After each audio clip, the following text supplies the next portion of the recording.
talks, and it's been very, very successful, very deep.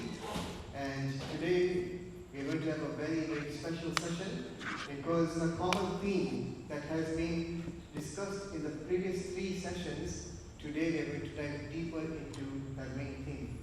Alright?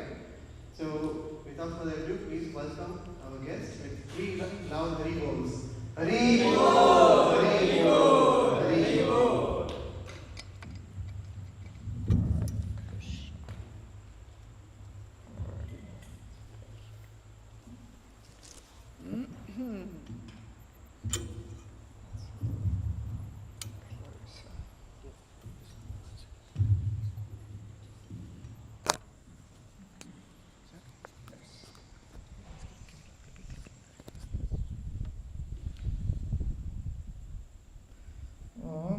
Akyantamannasya yanandrasalakaya chakshurmalitam jena tasmai shri Shri Chaitanya Manupistam Stavidam Yenuvattale Swayam Rupakaramayam Dadanti Svavadantikam Namam Vishnavada Krishavisa Vuttale Srimate Bhaktivedanta Swaminiti Namaste Saraswati Deve Gauravadi Pachayane Nivishesha Shunyavadi Pasatanda Satani Vanchakapa Trivasa Kripa Sinvevacha Patitanam Pavanebhyo Vaishnavebhyo Namo Namaha Jai Shri Krishna Chaitanya Pavanityananda Shri Advaita Gadada Srivasadi Go Bhaktavinda Hare Krishna Krishna Krishna Hare Hare Hare Rama Rama Rama Hare. I thought you must be sick and tired of me meanwhile, but here we are again. You're back. Before we start, may I ask the ladies to come a little closer? And Prabhu, may I ask you to move a little aside so that the ladies can come in? Or is that your reserved spot? Nothing to do with it. Okay. Well, you know, they're intimidated. Just come a little closer, because we're not that many people.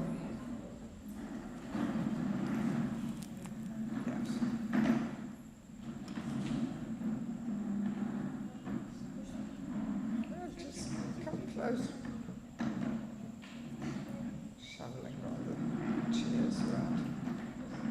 Okay, so yeah, that's already better. Yeah, so today we will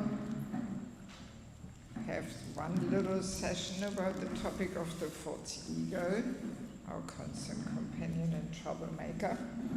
So the actual full seminar is 10 hours. That's how I give it in Mayapur. So we just have a tiny little introduction here today. And yeah, let me maybe begin by sharing what inspired me to give this topic more attention.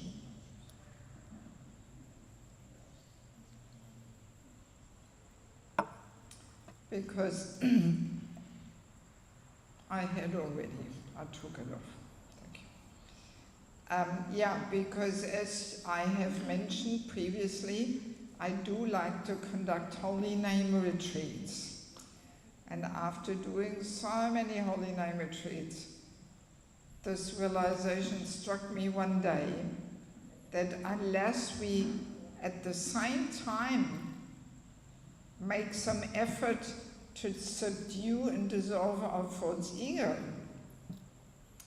then our endeavors of getting on deeper levels of chanting can be compared to an elephant taking bath. So here we are in Kenya. Maybe you've seen elephants taking bath. When they get out of the water, what they do, they take the trunk, take the dirt, throw it all back on the back. So and that's exactly what we do. Yeah. may sit there and try and chant and then we slide immediately back into our false ego patterns of behaviors. Yeah.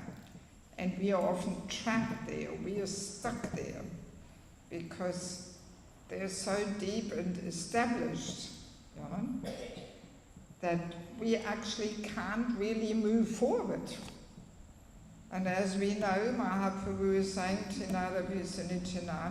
so unless we are more humble than a blade of grass, more tolerant than a tree, which means the false ego is subdued and dissolved, so we actually can't even chant the holy name, because as we discussed yesterday, we have to call out in helplessness and desperation, and it's the false ego which blocks us, you know, so it's a whole thing.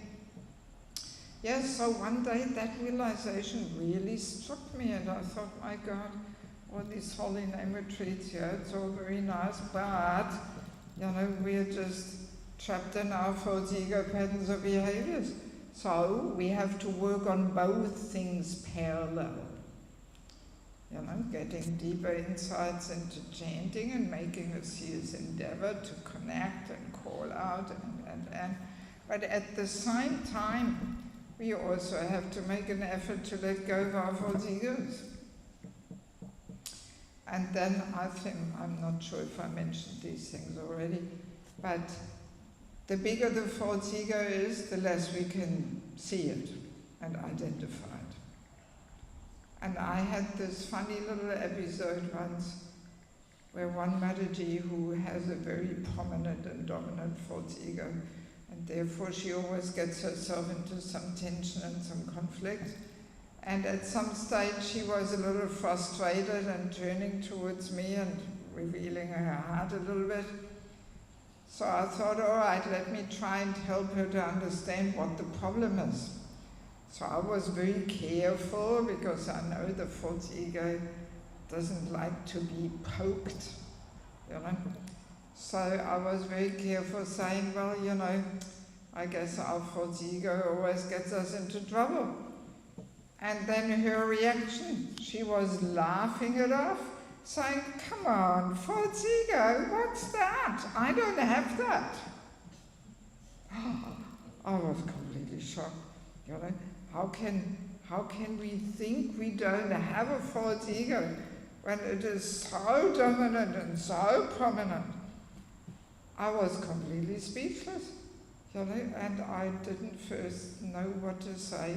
And then all I said was, I wish I could say that about myself, that I don't have a false ego.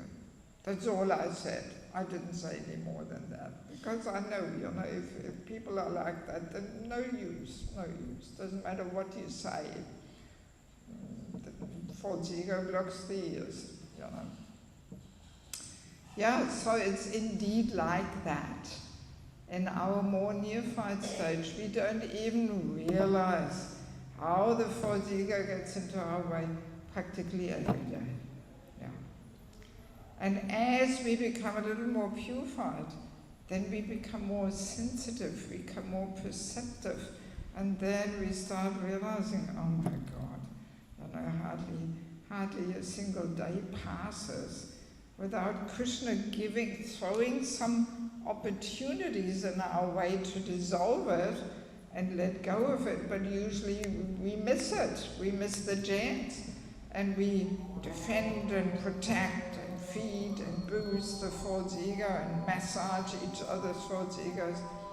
So this is all going on massively, and we don't even identify it. You know?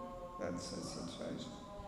And then in another time, I was giving several sessions on this in Vrindavan, actually, just before Kartik started. Then there's always already quite a few people there in Vrindavan, but the parikramas haven't started yet. So, and afterwards, one Mataji who I know, you know, she's been at least for 20 or 25 years in Krishna consciousness, she came up to me and she said, oh, thank you for giving this seminar. Now I realize I actually have a false ego. And she was saying, I always thought this is just some theoretical and philosophical thing which has no relevance to me. But now I realize, so these kind of observations inspired me to really, explore this topic more deeply. So now, let us begin by remembering that the soul is covered by the gross body, made from earth, water, fire, air, ether. And then there's the subtle body, mind, intelligence, false ego. So false ego is the most subtle element of the subtle material body. And as we mentioned, it's so subtle that we often miss it. We don't even realize. Yes. And of course, we also know that at the moment of death, the gross body stays behind, old and useless, dead, and the soul travels on the subtle body to the next destination. So that means we have actually carried the same subtle body of mind, intelligence, false ego that has accompanied us for so many lifetimes already. And we can say the subtle body, especially also the mind, it's like a computer chip with so much information there, so many impressions, experiences, attachments, desires. Oh my God, yes, there's a lot of stuff there stored. And if we want to go back to Godhead, we have to transform the subtle body completely and completely spiritualize it. And all the material impressions and desires and experiences and attachments, they have to be replaced with spiritual attachments and desires and experiences and impressions. So that's quite a big job actually, it is. So again we are saying Krishna consciousness is such an internal process where we have to do this internal work to transform. It's not an external thing of, oh, now I'm first initiate, second initiate, or now I have a position and a title, and I have 55 followers, thousands of followers on Facebook, and oh yeah, I'm really making progress here. No, that's all the external stuff. The real work is internal. We have to transform this subtle body. Yes. And I mean, once we get a bit of insight into these things, we realize how the process of devotional service really targets the subtle body. So that's why Krishna always says, fix your mind on me, think of me, always think of me and never forget me. And this is all targeting the subtle body completely. And then all the Vaishnava etiquette rules, they're also designed to get us to the point of Trinada Pisanijana. That's why they're there. If we were there already spontaneously, then we would do spontaneously, we would act properly. But because we're not there, that's why we need these rules of Vaishnava etiquette and culture. Yes. So it's a whole big topic, in other words, whole big topic. So not so easy. I mean, I dare say for probably most human beings, it's a journey over several lifetimes to go back to Godhead, to actually manage in one lifetime. Not so easy because it's just such a big job there, Yes. so false ego we've been carrying with us, and it's so deep-rooted, and these patterns of behavior so deeply established, not so easy. And basically it means false ego has to be transformed into the real ego. So if there's a false ego, there also has to be a real ego. So the real ego is Jiva Subhara Krishna Nityadas. I'm eternal servant. That's the true identification. And the false ego makes us think to be something which we are not. In a nutshell, that's the definition of a false ego. We think to be something which we are not. And it starts already at very young age, early childhood. Yeah. I remember once I was visiting one family, their daughter was around 1. She couldn't even talk yet, but she could walk.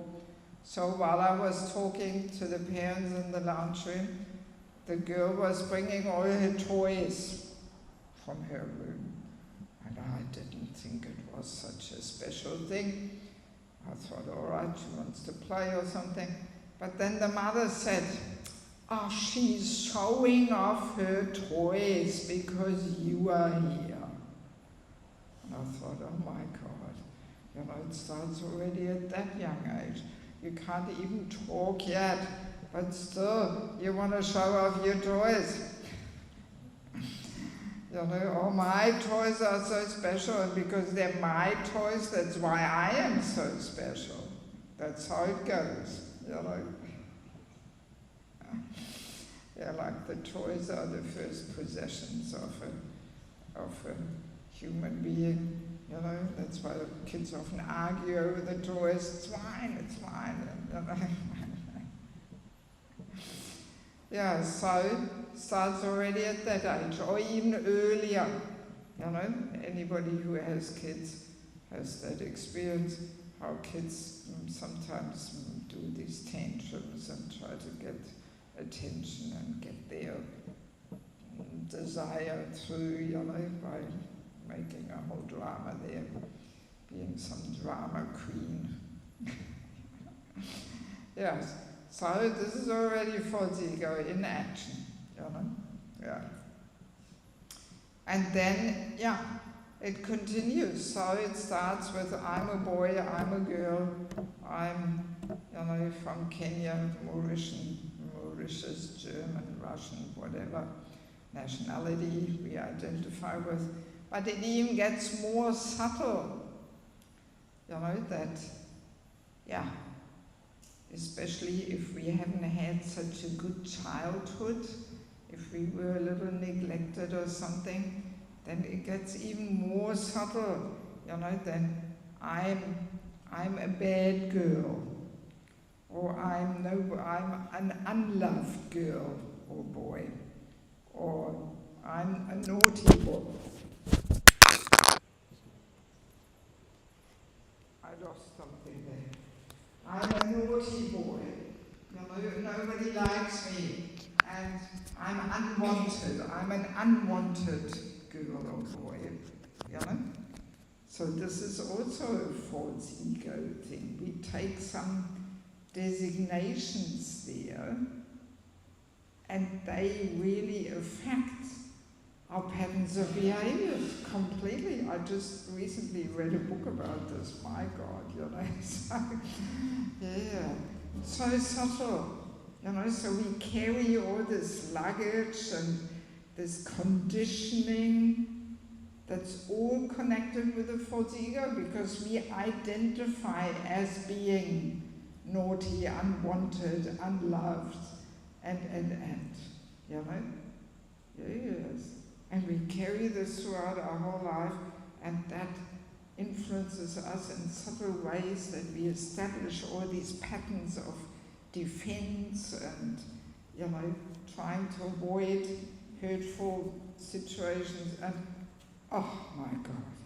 I read, as I said, I just read a whole book about my goodness.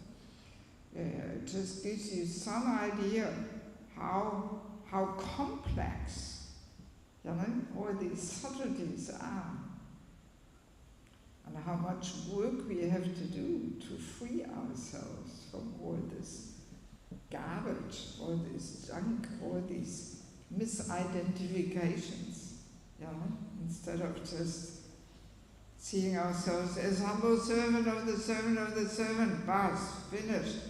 And yes, Krishna always loves me, it doesn't matter what happens, and so but we accept all these often rather bizarre identifications on a very subtle level, my goodness.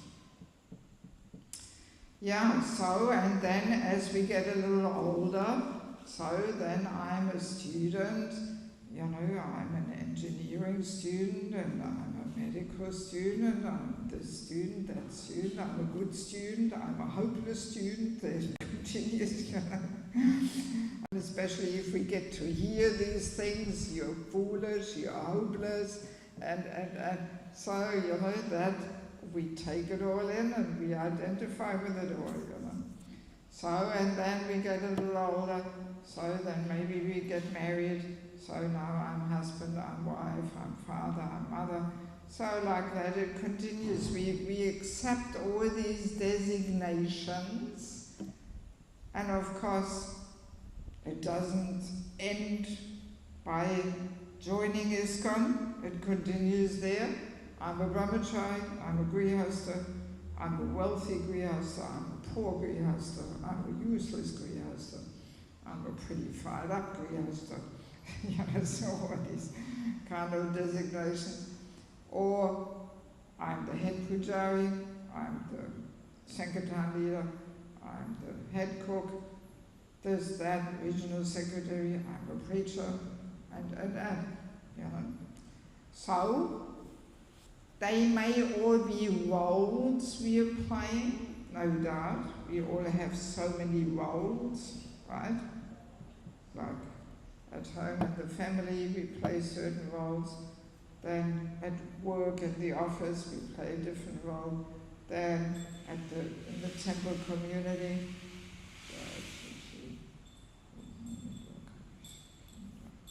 So then in the temple community we play again a different role. So we have all many roles in our life. That's very natural. And we can compare them to caps or hats we are wearing at certain times. But the problem is we are identifying with these hats. We think it's me. That's the problem. So, and why do we identify with these hats? What do you think? Let me be a little interactive here, even though we don't have that much time. So, why do we identify with the hats? Huh? What do you think? Why do we identify with the roles? Huh? Out of ignorance, that's one point, yes, because we don't know our true identity as soul. But then there is another main one. What do these hats, these roles give us? We are thinking I am enjoyer. Yeah, they give us purpose. We think I'm the enjoyer. So what do we do? What are these roles give us? What do they give us? Upright enjoyment. Yeah, they give us a subtle form of sense gratification. They give us a sense of being somebody important. Right? Yes. Yes. Some little recognition, some importance. And of course, the more importance that role gives us, the more the false ego laps it up. The more the false ego enjoys it, because that's what the false ego is running after, this enjoyment of being somebody. having some importance. That's what the false ego wants to enjoy. So the false ego pushes us to get that. Yeah, that's the whole problem, So it's not that we should not accept roles or titles or positions. No, we have to. That's not the point. We have to play our roles, and somebody has to accept titles and positions. But we should not enjoy them. We should not use them for our sense of importance and so on. But we should simply accept them as humble servant. And this is of course easy said, every message we end with your servant. But to be true servant and really identify with only that is not so easy. Yes. So maybe let us do a 1 minute exercise.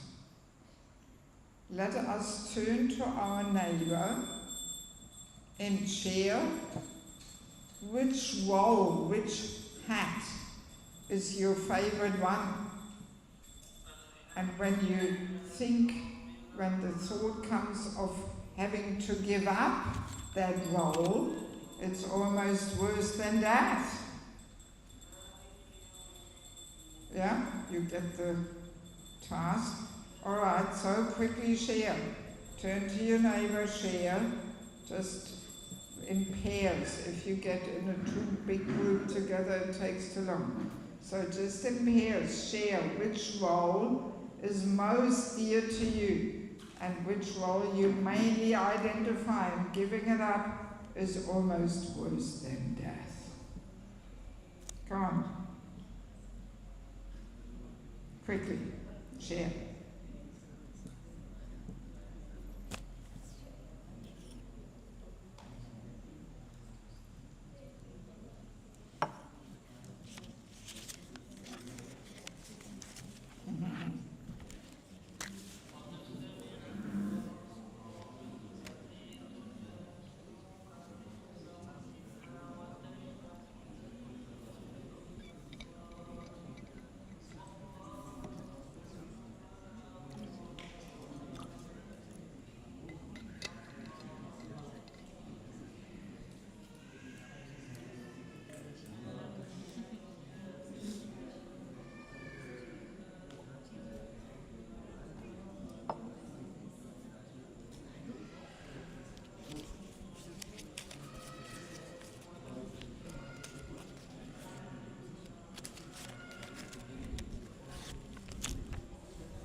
Okay, go Premanandi, Hari Bol. So some of you were sharing something. I hope it was to the topic. Yes,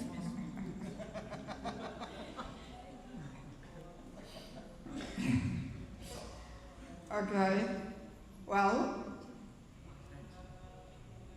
we don't have any brahmachari and saffron here. I am a brahmachari, it can be a pretty big one, because this saffron brings quite some recognition, some prestige. I'm somebody, I'm a brahmachari. In some parts of the world it's almost a distinct species of life. You don't even find it anymore. I've observed these things, how people are so attached to the saffron cloth, even though it's obvious to everyone around that this person should better change ashrams, not properly situated. But out of attachment sometimes, we don't want to give it up. Or then the thought comes, what will everybody think? If I'm all of a sudden putting on white. So whenever this thought comes in our mind, what will everybody think? This is guaranteed the fourth ego whispering into our ears here, Your reputation is ruined. What will everybody think about you now? And also for ladies, often I am the mother, I am the mother's hat is a pretty deep one, yes. Because, mothers, they sacrifice so much. After all, Prabhupada says the love between mother and child is the purest in the material world, He doesn't say father and child, but mother and child. So, because mothers are sacrificing so much, and therefore that attachment is also pretty deep and strong to that role. And sometimes we find, the son is already 45, but the mother still thinks she has to tell him what to do and correct and instruct and Even though Prabhupada says when the children are 15, 16, then the parents have to take off this I'm the mother, I'm the father's hat. And you have to put on the hat, I'm friend, But for mothers, often so difficult, still bossing him around, controlling and trying to correct them and tell him what to do, It's, maybe some of you have that experience with your mother. So it just shows, how deep these identifications are, and it gives us some sense of importance. After all, I'm your mother, so, Yes. So, and of course, very clear, if we think ourselves to be something which we are not, can we be peaceful? No, we can't, because we always have to pretend to be something which we are not, And there's always this anxiety there, what if people find out that I'm actually not like that? So, we can never be peaceful.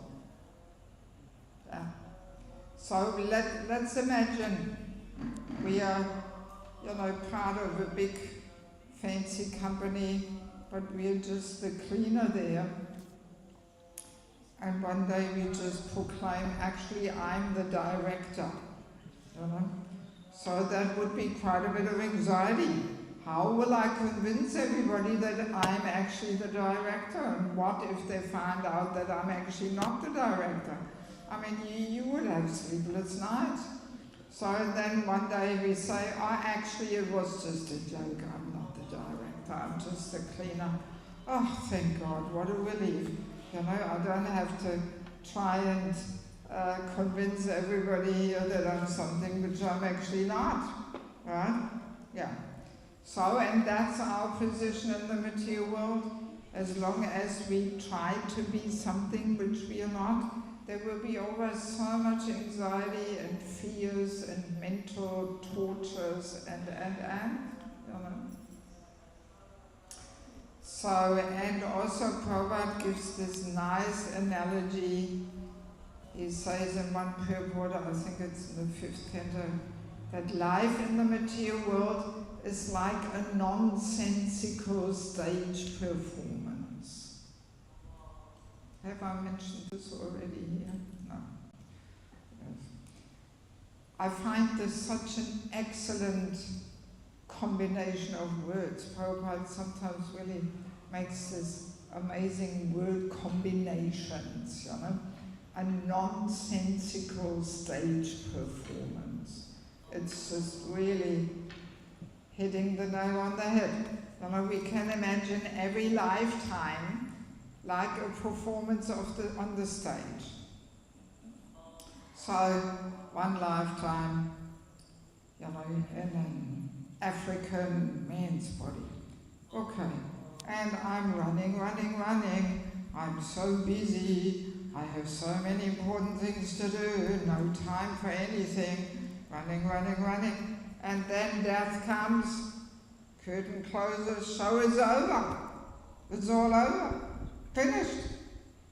So then next life, curtain opens again, maybe in a German woman's body if you're unlucky.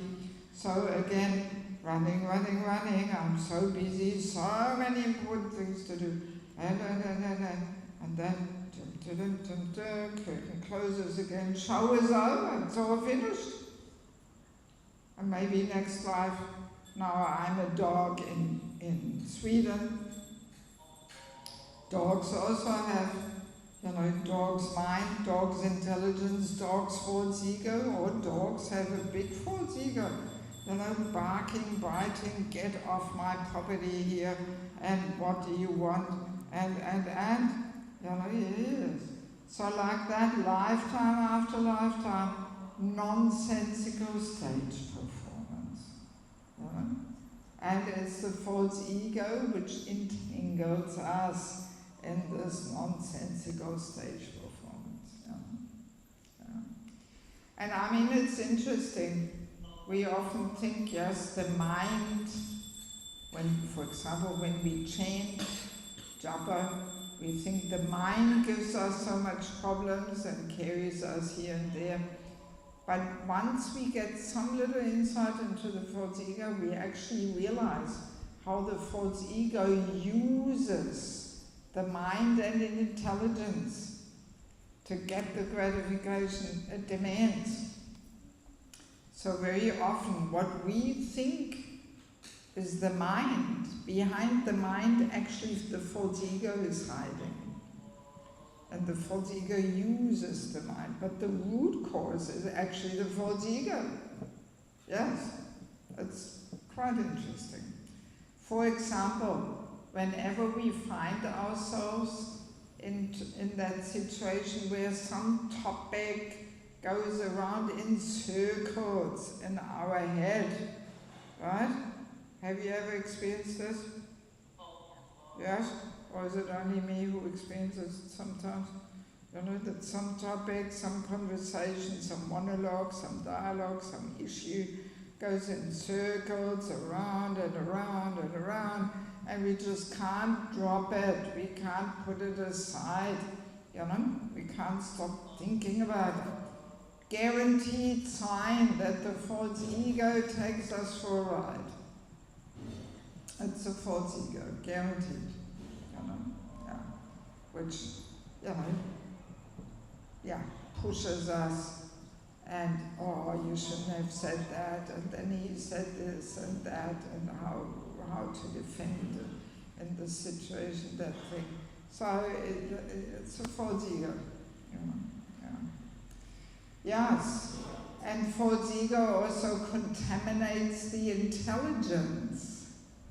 And the contaminated intelligence finds all the justifications why I am right and everybody else is wrong. You know, yeah, sometimes the contaminated intelligence twists things around like anything. You know, yes. Sometimes we have that experience. Let's say two people have a disagreement, an argument, and you try to be the mediator, and you hear one side and you hear the other side, and sometimes both people tell you such a different story that you wonder, are they talking about the same incident? You know, completely different. And that is because the false ego twists things around. And then people are convinced this is how it happened. Just so the intelligence gives the false ego that gratification that yes, everything is okay with you. It's all the other person who is at fault. You know? Yes. So all these subtle, amazing things are going on. You know? I mean, Krishna consciousness gives so much insight into psychology. Actually, it's quite amazing. You know?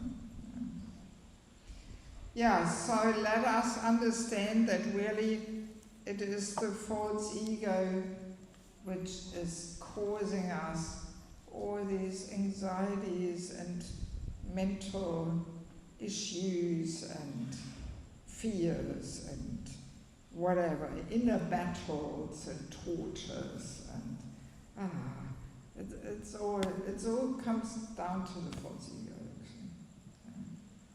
So it's good to identify, to know what is the real issue there.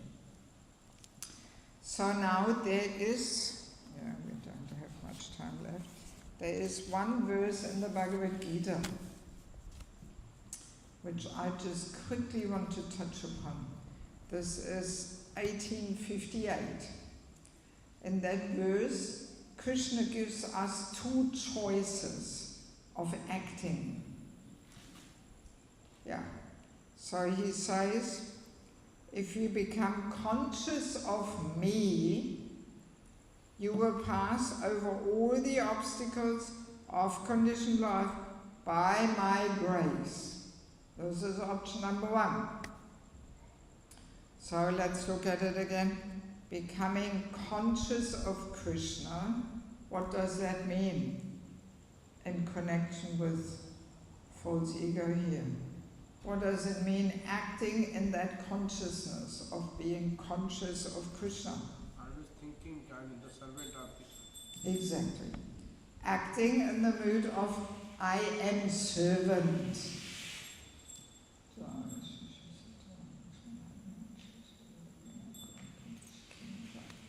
Yes, acting in this mood and understanding and deep identification that I am servant. And it of course also means that we follow Krishna's instructions and recommendations. So, and if we act like this, then by Krishna's grace we can overcome all obstacles of conditioned life. Wow, amazing. Often we hear this comparison that life in the material world is like being drowning in an insurmountable ocean. Right? Yeah. So here, ocean is not far. I took a walk today down to the beach there. So you imagine you dropped off in the middle of it. No chance to get out. Right? So this is what life in the material world is like. So, and now, if we act in the mood of servant, this insurmountable ocean of material existence shrinks to the size of a hoof print of a calf, not even cow, but calf, filled with water. So, when you go for a walk and you step over a hoof print of a calf filled with water, will this be difficult? No, you won't even notice it. So that's the effect if we work according to the option number one that Krishna gives us. In the consciousness of I am servant, we can overcome. And can somebody extinguish the? Oh, it's still being offered.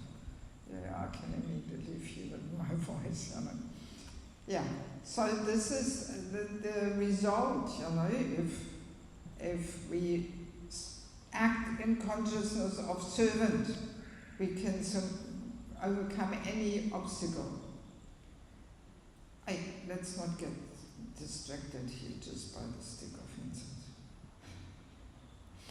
So, and option number two, Krishna says, if, however, you do not work in such consciousness, but act through false ego, not hearing me, you will be lost. Yeah. So that's the option number 2, right? Because as we said, just put it upside down, extinguish the incense. Yes. Okay, good, thank you. Yeah, so that's exactly what it happens, if we act through false ego blocking our ears, blocking our intelligence, we can't hear Krishna or Krishna's devotee, and sooner or later we will be lost. At the latest, at the moment of death, when we have to do another tour in the material world here, But so many times before then, we are also lost. And this is a pretty interesting point, that whenever we reflect back onto our life, whenever we were, in a frustrating or suffering condition, when we look back, now we can maybe understand that yes, I was acting through false ego, and that's how I created my miseries there. I tried to prove something, I tried to show off, I tried to be the hero, I tried to be the one who knows everything better, or whatever it may have been, And that creates our suffering. So that's what it's like. So being servant is actually always the solution. It sounds maybe a bit simplistic, but it's not actually, it's really like that. Let us imagine, practical example of life in Iskcon. Let us imagine we have a very high position. We are the regional secretary or the GBC or something. So, and then one day, a higher authority comes and says, well, we were thinking maybe somebody else should do that service. So if we are servant, this will not be a problem. Then we will simply say, okay, fine, all I want to do is serve. And I thought I can serve you like that, but if you have some other suggestion, then let me know. No problem. All I want to do is serve. Right? No issue at all. But unfortunately, most of the times it's not like that. Having been in Iskcon for 40 years, you observe all kinds of stories. So yeah, often it's a whole thing, and people hang on to their title position, they don't want to let go, and then there's all politics starting, and oh my God, and communities splitting in half, and oh God, I've seen it all. How communities split in half, the leader moves with part of the community out, and then the other part follows the new leader. And I know communities where there's 3 or 4 different parties, and oh my God, and often they were all former leaders, and So that's usually what it's like when we don't, let go, when we don't serve in the mood of servant, then we want to hang on to that title position because that's giving us so much feeling of importance, being somebody, yes. Or let's imagine another situation. Let's imagine we are a traveling preacher, we come to a community, we are scheduled to give the Sunday feast lecture, and then some Maharaj comes unexpectedly, and then the temple president then comes up to us and says, oh, maybe we should invite Maharaj to give the Sunday feast lecture.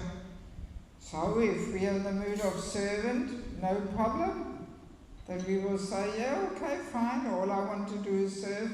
I can serve by hearing, it's also a service, or I can serve by speaking, no problem. But if we are not in that mood of servant, we get all angry and agitated. What is this? I was scheduled to give the class, and the Swami was not even scheduled to come. And this is my only chance to meet the devotees. I'm never going to ever visit this temple again, and we get all frustrated and angry and agitated, right? So yeah, they're just practical examples to illustrate that really being servant always offers the solution. So it's something we can really keep in the back of our mind. And whenever we find some frustrating situation, we try and make 2 steps back and ask ourselves, what's happening here? Am I actually servant? Or am I trying to be something else? Am I trying to be the controller and master and enjoyer and then we will realize, yes, accepting the position of servant solves everything, and I get frustrated if I don't want to accept the position of servant. Yes. So now also this verse gives us some insights into the fact that there are 2 motivating forces in life.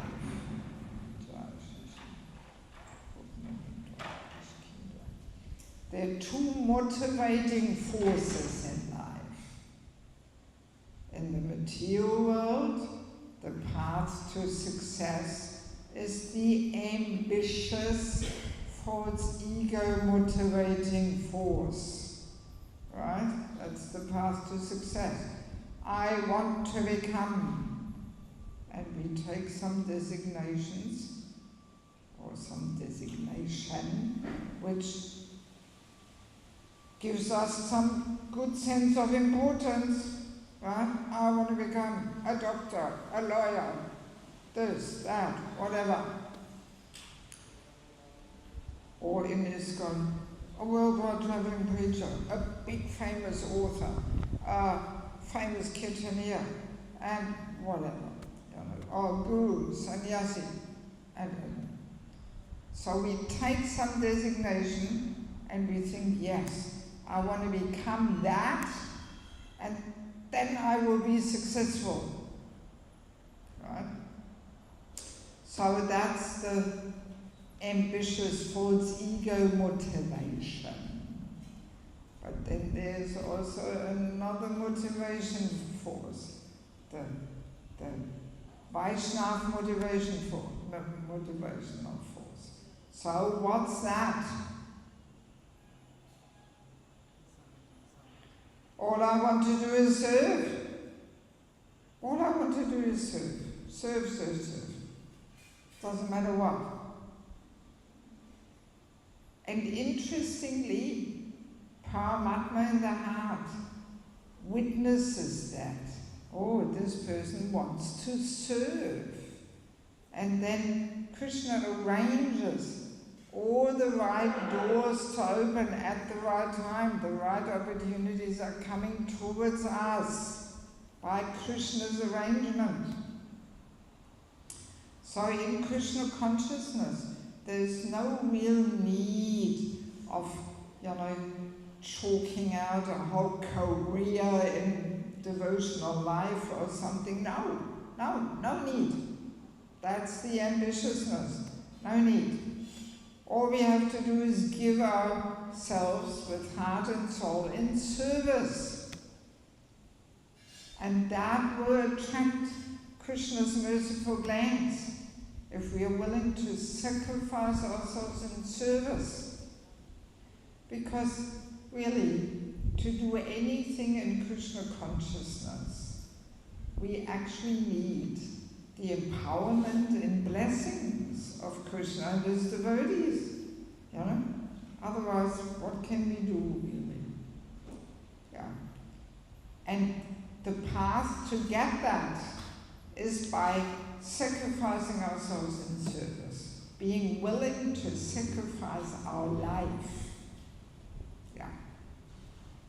That attracts Krishna's merciful glance, that gives the empowerment, and that gives the blessings of the senior devotees and guru, not the ambitious motivating force. And we can clearly see this, our first generation devotees, Prabhupada disciples, those who, stuck with it, they all had this mood of simply sacrificing themselves. Yes, and that gave the empowerment.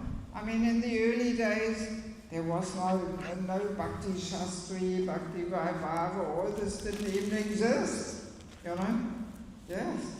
But they got that empowerment through that willingness of sacrificing their life for Prabhupada.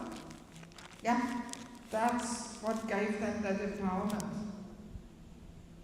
So I find this very important to understand, because very easily we are so conditioned by this ambitiousness out there in the material world, and then we take that into our spiritual practice and we think this is also the path of success and devotional life. But it's not. Yeah, it's not. Good to know. So now, saying this, I also want to balance it and say, yes, false ego also has some little good part in it. It's not all bad, because at least it gets us going. Yeah.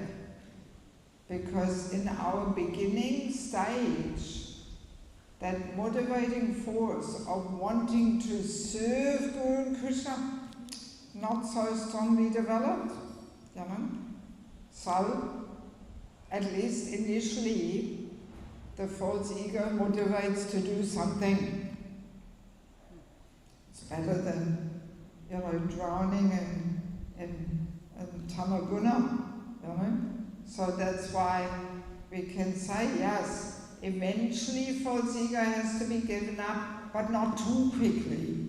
Not before the motivating force of I want to serve is at least a little bit cultivated and developed. Otherwise we will just drown in tamaguna and laziness and sleep and we do nothing. And also interesting to notice, especially grihastha life, it is actually based on I, me and mine. Grihastha needs that sense of ownership, and that motivates him to be dutiful and responsible. This is my house, my car, my wife, my husband, my children. It's actually a quite important motivating force there for grihastha life.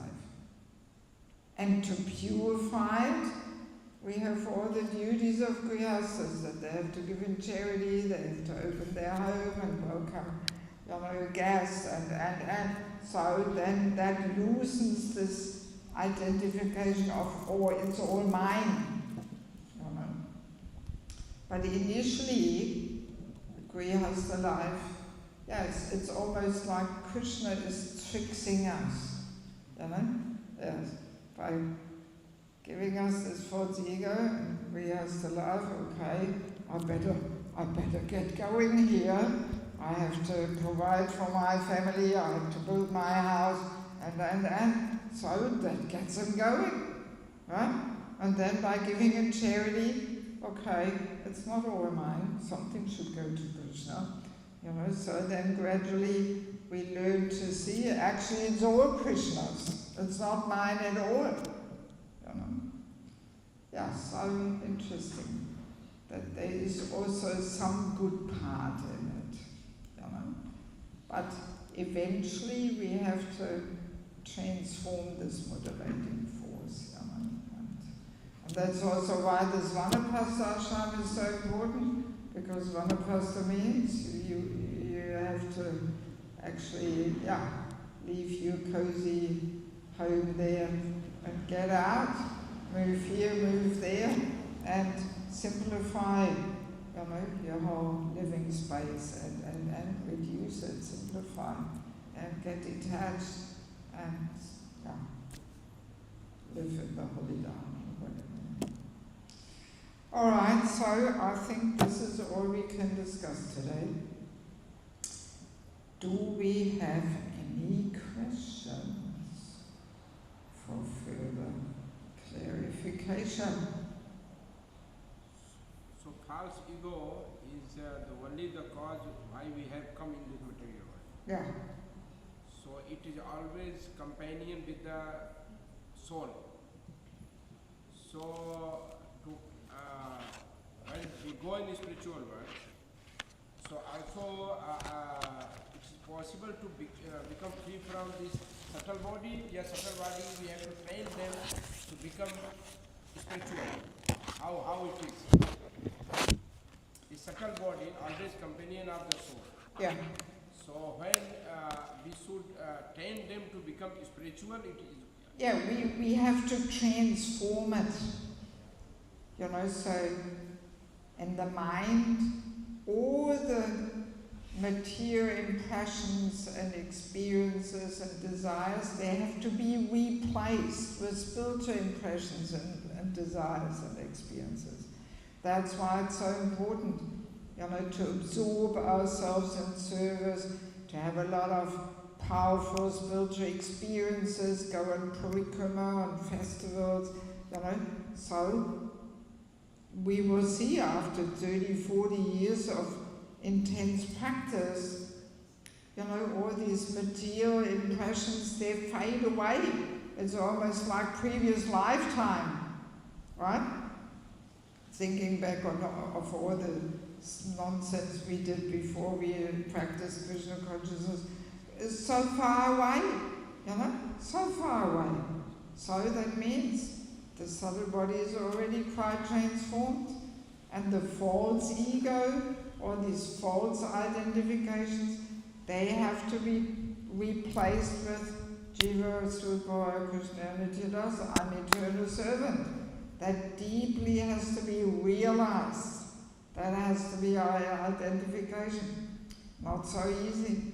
And intelligence also, spiritualized intelligence means we see everything in connection with Krishna.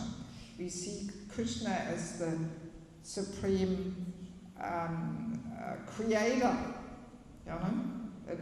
He is the source of everything. You know, so in that way we transform the intelligence. So sometimes this understanding comes that you can't function in the material world without false ego. No, I don't agree with that. Because you look at Prabhupada, you know, or Bhaktisiddhanta, they could very nicely function in the material world without false ego. Yeah. So it's not that we have to have a false ego, otherwise we can't function. No, we can, you know, as we let go of the false ego, we dissolve it and subdue it, we simply agree to play the whole game here. You know, the whole nonsensical stage performance. All right, we just go along. We play the role we are meant to play here. But deep down we know this is all the crazy circus here. You know, the real eternal reality is my relationship with Krishna. You know? So as devotees we have to learn to function in both realities. And initially we think the nonsensical stage performance is reality. We identify with that. And then as we practice, gradually we transform our perception of what is reality. You know? And we see this crazy circus here, becoming simply crazy circus for us. And the actual reality is my relationship with Krishna and what's happening in the spiritual world. So it's a whole transformation of reality. You know? So it becomes the duplicity, diplomatic. No. You are doing the role on the stage. You are something else, but you think yourself something else. Yes. So in your action, practical way, you are different from them. Yes, you realize that. Yeah. Yeah, you realize that you're just playing a whole thing there. So by observing someone, you cannot understand what they are. That's why they Vaishno Kriya Mudra na bujhe. So by seeing action, you cannot understand what That's true. reality is there. Yeah, that's a fact. That's why we have the story with Pundarik Vidyanidhi, Yes. you know, who looked like he was a sense of joy. Yes. Pundarik Vidyanidhi's places in Bangladesh, nice place. Yeah, so, you know, yeah, that's why we have to be very careful. We cannot judge, especially senior devotees, you know, we cannot judge where they stand. You know, externally they may act in certain ways, and we judge, when we are neophyte and we judge them, then we think, you know, they have the same consciousness like we would have if we would act like that. Right? But no, we cannot judge so easily, you know. Yeah, and we shouldn't. As a young devotee, we shouldn't pass judgments on seniors, you know. But a senior devotee can see, you know. A senior devotee can see who is who, you know. Yeah, like Prabhupada saying, one person was dancing and disturbing another devotee. So Prabhupada says, okay, go and hit them, then we will understand what is reality. Yeah, and he also said that in one story in Vrindavan where somebody was, you know, faking transcendental ecstasy, rolling on the ground there, and Prabhupada said, kicking him in the head. And if he complains, then you know it's not real. But if he doesn't even notice, then you can take it seriously. Of course, devotees didn't follow that instruction. Prabhupada didn't mean it like that, but you know, he gave that to make clear that he doesn't take it very seriously. You know? Yeah. Mother, can you just a bit recap on how it is that the false ego contaminates both the intelligence and the mind, and how we make that misunderstanding that all this is a play of the mind, but actually we have to see the false ego using the mind to contaminate it. Okay, so for those who could not hear, he is asking me to explain a little bit more how the false ego affects the mind and intelligence and contaminates them. Well, it's simply like this. The gross body, earth, water, fire, air, ether, you show me where's the earth in your body, where's the ether, where's the fire.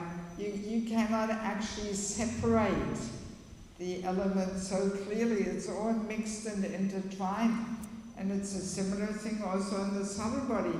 Hard to really separate them because they affect each other backwards and forwards, you know? Yeah, of course the false ego is the most subtle part. But because the false ego is so strongly pushing for this, you know, enjoyment of enjoying some importance. So, in that way, the false ego affects the mind and the intelligence to get that enjoyment. You know? That's why, yeah, there is no objective experience. Even there is no objective hearing. Everybody hears and experiences the same thing through so many filters. And the big one is the false ego, you know? Yes. So everybody hears and experiences something completely different. And then the false ego, to get that gratification, you know, that's why it affects the intelligence. And the contaminated intelligence distorts things and twists things around. Just so, you know, we are the one who is not guilty. You know, one of the main mechanisms of defending the false ego is to blame others. Yeah, we can't have the time to get into this. But in the false ego book, it's all in there, you know. Yeah, if there's anybody who doesn't have it yet, I mean, I highly recommend it. There's so many things in there. So yeah, there's these mechanisms how we defend and protect the false ego. And the main one is to blame others. Yeah. And then to answer back and to want to have the last word. And so that's why we have these rules of Vaishnava etiquette that the devotee should not defend himself or herself. You know, I think we mentioned that in the forgiveness section, you know. Yeah, so it's a whole thing, but yeah, that's how the false ego, you know, uses the mind and intelligence as tools to get the gratification it wants to enjoy. Like that. Yeah, it's good to get insights into all these things, and then we catch ourselves doing these things, you know. Yes. You have a question, Pulu? Yeah. Okay, last one. It's getting late. Okay, so as you just said that we like change our material desires into spiritual ones, yeah? So what I thought spiritual desires could also be like example, I want to be a brahmachari or something like that. But before you'd also say that these things as like part of false ego, so like I didn't get a bit of it. Yeah, see, there is a very subtle difference if we are on this trip of, yes, I'm going to become a brahmachari, and with the motivation is, oh, then I'm pretty cool and everybody will see me, I'm in saffron, and then people respect me more as a brahmachari, whereas when I'm in white, oh, who am I? I'm nobody. You know, so if that's a subtle, you know, motivating force, or if we say, if we are in a humble mood, and we say, yes, all I want to do is serve, and maybe I can serve more by having some time as a brahmachari. And then we ask the senior devotees, oh, what do you think? You know? So it doesn't, when I'm saying we should not work out some career in Krishna consciousness, it doesn't mean that we cannot have any desires or maybe ideas how we could make a contribution to Prabhupada's movement. But there's always that humility there, asking for guidance from seniors. You know, that we reveal our mind, oh, maybe after I finish my studies, I could spend a couple of years in the brahmacharya ashram. And then we ask, what do you think? Will this be beneficial for my spiritual development? Will I be able to serve the devotees nicely if I do that? So, and then the order comes from the seniors. Yes, great idea, do it. You know? Yeah. So there's a subtle difference whether we have this ambitious career mentality, you know, or whether we simply have some inspiration and idea, and we leave it up to Krishna and the senior devotees. You know? Yeah. Okay, good question. So, yeah, not a bad idea to become a brahmachari. How old are you? 13. 13? Okay.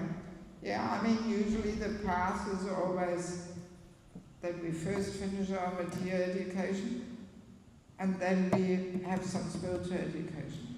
Or once we finish the basic school, before we start the university studies, if we want to do it, also not a bad idea to have 1 year break where we get some ashram experience.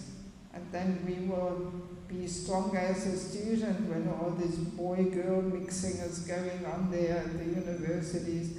If we had a little bit of ashram experience, then we will be stronger to deal with it all. Okay, good. So thank you so much. We'll finish there. Just a humble request, if there's anybody who still did not get the books they want to get, please do it today and not on the last evening tomorrow, because we need a bit of time for the whole accounting and settling the whole book topic there with the payments going through M-Peso and whatnot. So yeah, please get today what you want to get. Don't leave it to tomorrow. It will make our job easier. Okay, thank you so much. Go. And tomorrow we have the last juicy topic of envy, our main obstruction within relationships. So envy, false ego, they're good friends. They always like to move around. False ego comes first, giving us the idea of wanting to be the